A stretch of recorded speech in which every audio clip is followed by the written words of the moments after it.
बिस्मिल्लाहिर्रहमानिर्रहीम।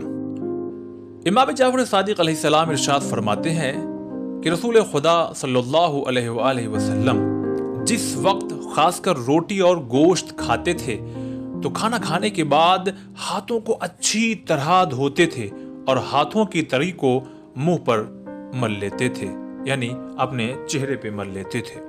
यहाँ पर इमाम ज़ैनुल आबिदीन अलैहिस्सलातु वस्सलाम की उस हदीस को भी मैं कोट करना चाहूँगा जिसमें इमाम सज्जाद अलैहिस्सलातु वस्सलाम इरशाद फरमाते हैं, खाना खाने के बाद हाथ धुलो और हाथ धुलने के बाद उसी नम हाथों को, उसी तरी को अपनी आंखों पर लगा लो जिससे तुम्हारी आंखों की रोशनी बरकरार रहेगी।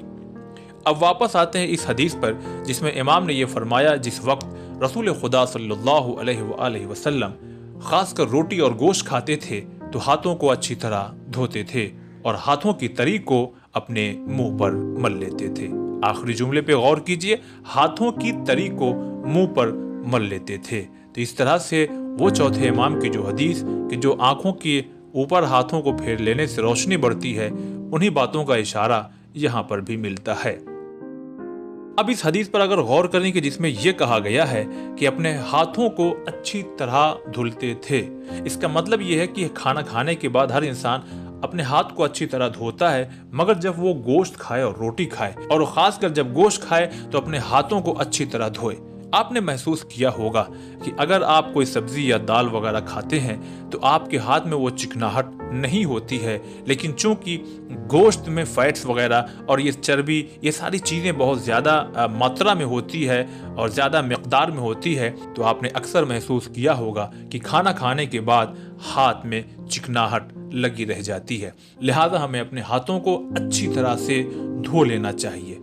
अगर हम अच्छी तरह ना धोएं तो नुकसान क्या हो सकता है? बहुत सी वजूहात में से एक वजह मैं आपको बताता हूँ। जब इंसान के हाथ में चिकनाहट होती है तो जब चिकना हाथ होता है तो उसमें गंदगी और बीमारी पैदा करने वालों जीवाणु और कीटाणु और ऐसी ही दूसरी चीजें आ करके जल्दी से इसमें चिपकना शुरू हो जाते हैं। और इंसान अगर ऐसी हालत में सो जाए तो सोते वक्त उसका हाथ उसके मुंह पे जा रहा है कि नाक पे जा रहा है कि होठों पे जा रहा है, कहाँ जा रहा है उसे खुद मालूम नहीं होता है। और ऐसे आलम में अगर उसका हाथ उसकी ज़बान पर चला गया और यही गंदगी उसके पेट में चली गई तो यकीनन बड़ी बीमारी में मुब्तला हो सकती है। लिहाजा हदीस को दोहराता हूँ, जिस वक्त रसूल खुदा सल्लल्लाहु अलैहि वसल्लम खासकर रोटी और गोश्त खाते थे तो हाथों को अच्छी तरह धोते थे और हाथों की तरी को मुंह पर मलते थे।